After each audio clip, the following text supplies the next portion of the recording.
An 84-year-old victim turning the tables on a robber. The robber punched the man in the face and took his wallet, but then the victim did something that had the robber running away in fear, and it was all caught on tape. It's a story you'll only see on News on 6.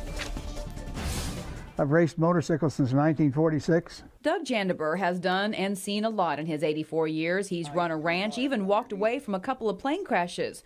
So he's not too overly flustered about being robbed Monday night in front of his business near 71st and Lewis.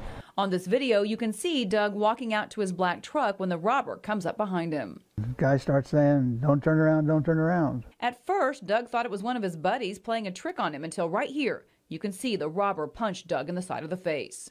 I felt him take my billfold out, and then he headed over for the door where my wife was. You can see the robber stop near the door like he's looking inside the billfold, then all of a sudden he takes off running. So we asked Doug exactly what happened that scared the guy so bad.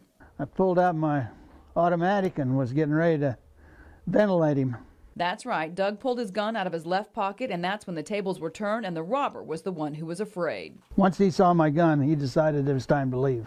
Other than this big bruise on his face, Doug is in pretty good spirits. He says it's just one more event in a pretty eventful life.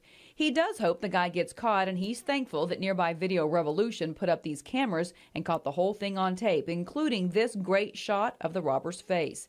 It even shows how earlier in the evening the guy waited around and hid behind a pillar and waited around some more until Doug came outside so he could strike, having no idea, of course, that Doug was ready to strike back. Anybody that doesn't arm themselves is asking for trouble. If you recognize the man in the video, you can call Crime Stoppers at 918-596-COPS. If your tip leads to an arrest, you'll earn a cash reward.